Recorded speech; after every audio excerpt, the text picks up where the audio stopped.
Hi guys, welcome to our YouTube channel. सलाम to all invest smart think big. आज का ये हमारा वीडियो काफी डिटेल में सीपीआई रिपोर्ट के कवरेज को लेकर है, जो कि US Fed reserve Indian standard time के अकॉर्डिंग 8:30 से शाम को शेयर करेंगे। काफी इंटरेस्टिंग और नॉलेज वाला सेशन होगा, तो प्लीज एंड तक हमारे साथ इस वीडियो पे बने रहें। गाइस, वीडियो स्टार्ट करने से पहले अगर आप हमारे चैनल पे पहली बार आए हैं तो प्लीज हमारे चैनल को सब्सक्राइब करें और बेल आइकन पे क्लिक करें, जिससे कि हमारे चैनल के अपडेट्स आपको टाइमली मिलते हैं। तो फिर चलिए बिना रुकावट आज का ये वीडियो हम शुरू करते हैं। यूएस सीपीआई रिपोर्ट पे बात करने से पहले हम कुछ इंपॉर्टेंट कंसेप्ट्स पे आज आपसे बात करेंगे, जैसे कि इन्फ्लेशन क्या होता है, इसका सीपीआई के साथ क्या रिलेशनशिप है, किस तरीके से ये यूएस पब्लिक को इम्पैक्ट करेगा और यूएस और इंडियन स्टॉक मार्केट पे क्या असर डालेगा। देन फाइनली हम अपना कंटेंट स्टार्ट करेंगे। इन्फ्लेशन, तो क्या है ये word inflation? In the most simple line, चीजों का महंगा हो जाने को इन्फ्लेशन कहते हैं। जब इन्फ्लेशन आता है तो उसे कंट्रोल करने के लिए इंटरेस्ट रेट बढ़ाए जाते हैं, जिससे कि लोन लेना महंगा हो जाएगा, और जब लोन महंगा होगा तो लोग और कंपनियां कम खर्चे करेंगी, जिससे इन्वेस्टमेंट घटेगा, डिमांड कम होगी और प्राइसेस धीरे धीरे नीचे आएंगे। ऑन दी ऑपोजिट साइड, जब चीजें सस्ती हो जाती हैं तो उसे डिफ्लेशन कहते हैं, और जब डिफ्लेशन आता है तब उस केस में इंटरेस्ट रेट की दरें घटाई जाती है ताकि लोन सस्ता हो जाए, जिससे लोग और कंपनियां ज्यादा खर्च और इन्वेस्टमेंट करेगी, डिमांड बढ़ेगी और एम्प्लॉयमेंट बढ़ेगी। डिफ्लेशन का दूसरा नाम रिसेशन भी। अगला topic relationship between inflation and CPI है। सीपीआई का full form consumer price index. ये महंगाई को मेजर करने का एक तरीका है, जिसमें सिटीज में लोग जो गुड्स और सर्विसेज बाय करते हैं उसका एक बास्केट बना देते हैं और उसके प्राइसेस ट्रैक किए जाते हैं। पूरे साल में सीपीआई में कितना परसेंटेज चेंज आया उसे इन्फ्लेशन रेट कहते हैं। वन वर्ड में बोलूं तो inflation is equal to concept, CPI is equal to measurement. Next concept है CPI versus core CPI. CPI मतलब हमारा रियल हाउस होल्ड, जिसमें housing, transportation, health care, clothing, entertainment, education और बाकी सब खर्चे, यानी कि जेब पर असली वो महंगाई जो लोग अपनी पॉकेट में फील करते हैं, जिसमें फूड और एनर्जी के प्राइसेस भी इन्वॉल्व। सीपीआई स्पीड से बदलने वाली कीमतों से बहुत सेंसिटिव होता है, स्पेशली फूड एंड एनर्जी। अगर ऑयल के प्राइसेस सडनली बढ़ जाए तो ओवरऑल सीपीआई तेजी से ऊपर चला जाएगा, भले ही बाकी चीजों के प्राइसेस के। Next core CPI. Core CPI की बात करें तो CPI minus food and energy core CPI is equal to हमारा बजट, जिसमें ये दो खर्चे हटा दिए गए ताकि लॉन्ग टर्म का खर्चा क्लियर बिना स्मॉल हिकअप्स। क्यों हटाते हैं फूड एंड एनर्जी के दाम को? क्योंकि इनके दाम weather, geopolitical and seasonal demand की वजह से बहुत ऊपर नीचे हो सकती है। इन्हें रिमूव करने से रियल इन्फ्लेशन देखने को मिलेगा। कोर सीपीआई फेडरल रिजर्व और इकोनॉमिस्ट को यूज करते हैं, और इसके सपोर्ट से लॉन्ग टर्म की नीतिगत फैसले भी लिए जाते हैं। अगर ऑयल के प्राइसेस एक महीने में बढ़ जाए तो ओवरऑल सीपीआई 3% से बढ़कर 4% हो जाएगा, लेकिन कोर सीपीआई 3% पर ही रहेगा, क्योंकि वह इस अनस्टेबल मूवमेंट को कंसिडर नहीं करता। हमारी स्क्रीन पर सीपीआई वर्सेस कोर सीपीआई का ट्रेंड आप देख सकते हैं।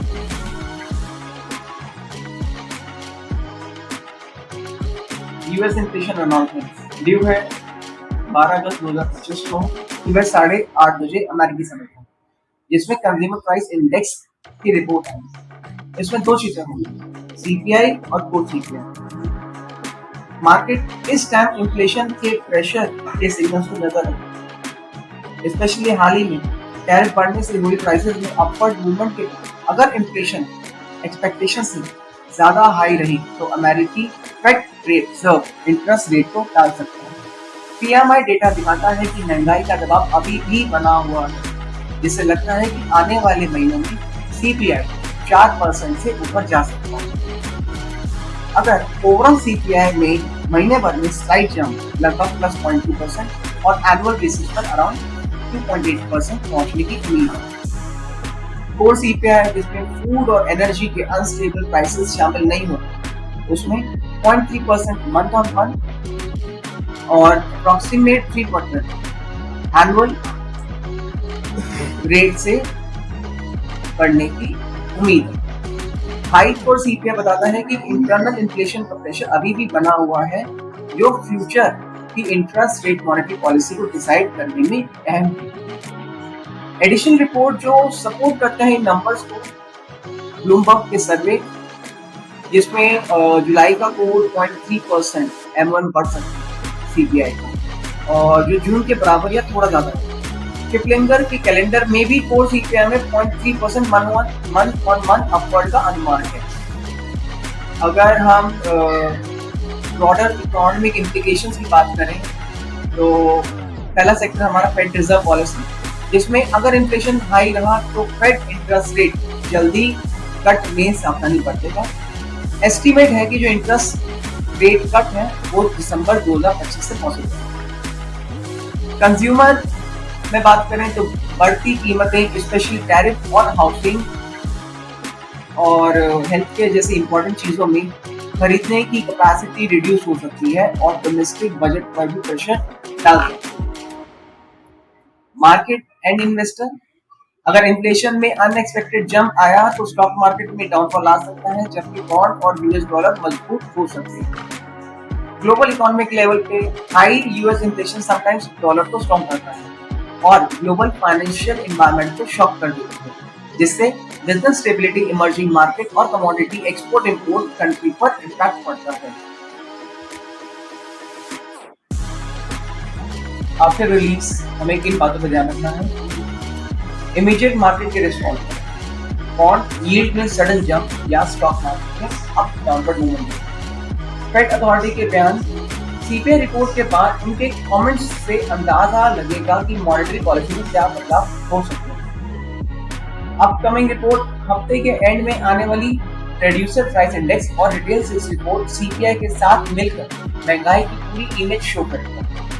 चले इसे सिंपल लैंग्वेज में दोनों मार्केट्स यूएस और इंडिया के अकॉर्डिंग समझते हैं। जब यूएस फेडरल रिजर्व रेट बदलता है और असर अलग अलग चैनल से दोनों मार्केट्स तक पहुंचता है। यूएस इंटरेस्ट रेट का इम्पैक्ट यूएस स्टॉक मार्केट पे, जब फेड इंटरेस्ट रेट बढ़ाता है, लोन एक्सपेंसिव हो जाता है, कंपनियों के इंटरेस्ट पेमेंट बढ़ जाते हैं और प्रॉफिट कम हो सकते हैं, वैल्यूएशन गिर जाती है। हाई रेट पर बॉन्ड फिक्स्ड इनकम अट्रैक्टिव लगते हैं, तो इन्वेस्टर शेयरों से ऊंचा रिटर्न चाहते हैं, जिससे पीई रेशियो नीचे आता है। ग्रोथ सेक्टर्स पर ज्यादा मार पड़ती है। टेक और हाई ग्रोथ सेक्टर, नैस्डैक जो सस्ते करे पर ज्यादा डिपेंडेंट होते हैं, उन्हें ज्यादा झटका लगता है। जब फेड इंटरेस्ट रेट घटाता है, लोन सस्ता हो जाता है, कंपनियों की कॉस्ट कम, प्रॉफिट बढ़ सकता है। इन्वेस्टर फिर से इक्विटी में पैसा डालते हैं, जिससे स्टॉक्स में तेजी आती है। यूएस रेट इंटरेस्ट का इम्पैक्ट इंडियन स्टॉक डायरेक्टली नहीं, बल्कि कैपिटल फ्लो और करेंसी मूवमेंट के थ्रू आता है। जब यूएस इंटरेस्ट रेट रेस करती है, डॉलर स्ट्रांग होता है, फॉरेन इंस्टीट्यूशनल इन्वेस्टर भारत से पैसा निकालकर यूएस में लगाते हैं, क्योंकि वहां सेफ और गुड रिटर्न मिलता है। रुपी कमजोर हो जाता है, इंपोर्ट एक्सपेंसिव हो जाता है, जिससे कुछ सेक्टर जैसे ऑयल और पर प्रेशर पड़ सकता है। इंडियन स्टॉक्स में डाउनफॉल आता है, specially foreign institutional investor, heavy sector जैसे बैंकिंग, आईटी और बड़े हिस्से। अगर सिंपलर टर्म में बताएं तो जब फेड इंटरेस्ट रेट बढ़ाता है तो डिफेंसिव स्टॉक टिके रहते हैं, यूटिलिटी में हेल्थ केयर और कंज्यूमर स्टैपल्स अच्छे परफॉर्म करते हैं, क्योंकि इन के प्रोडक्ट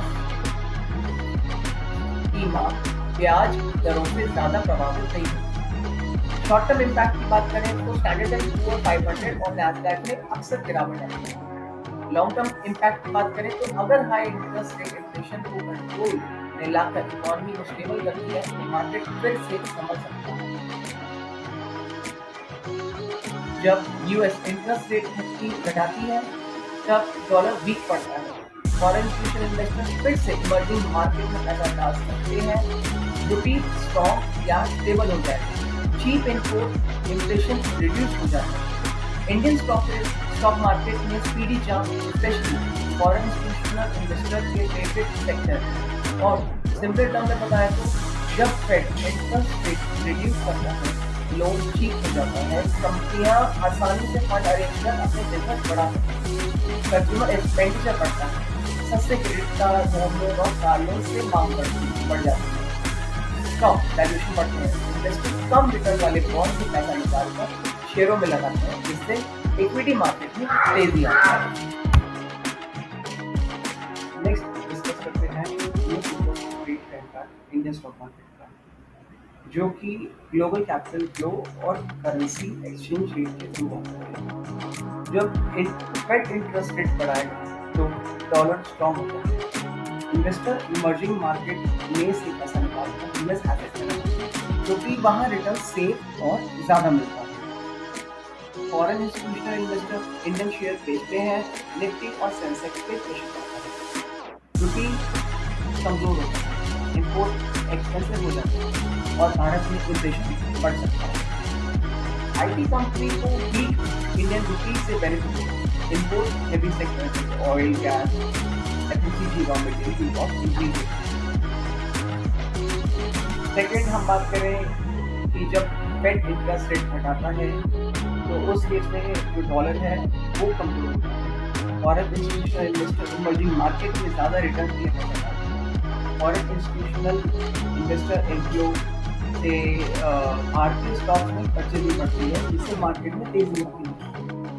रुपी स्ट्रॉन्ग या स्टेबल होता है, इम्पोर्ट कॉस्ट रिड्यूस हो जाती है, लिक्विडिटी बूस्ट होती है। ज़्यादा फॉरवर्ड पैसा स्टॉक मार्केट में लगाते हैं, इन्वेस्ट करते हैं, जिससे निफ्टी और सेंसेक्स भी बढ़ जाता है। प्रॉफिटेबल सेक्टर इस सिचुएशन पे बैंकिंग, रियल एस्टेट और जैसे ऑटो, हाउसिंग फाइनेंस कैटेगरी में इन्वॉल्व है।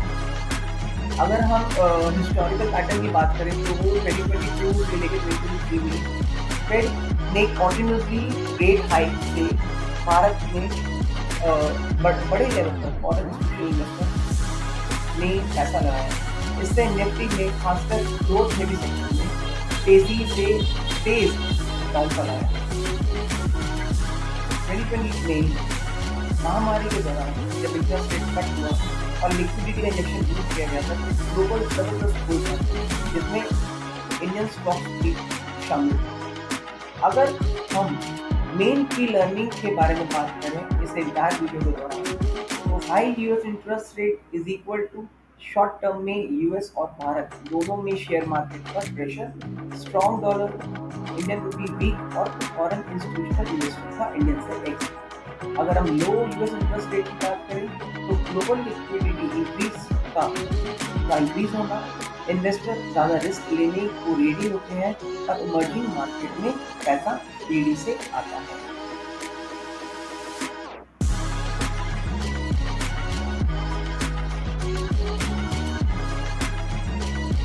तो ये था हमारा आज का वीडियो। इन्फॉर्मेशन पसंद आई हो तो इस वीडियो को लाइक करें और शेयर करें और हमारे चैनल को सब्सक्राइब करें। और हाँ, वीडियो के नोटिफिकेशन पाने के लिए बेल आइकन पर क्लिक करें। हमारे इंस्टाग्राम और एक्स अकाउंट के लिंक नीचे डिस्क्रिप्शन बॉक्स में मेंशन है। आप प्लीज़ उन लिंक को यूज़ करें और हमें फॉलो कर सकते हैं पर such stock related updates and financial news. आपके कोई भी कमेंट्स हो इस वीडियो को लेकर तो प्लीज़ नीचे दिए गए कमेंट में टाइप करके हमें बताएं। Thank you.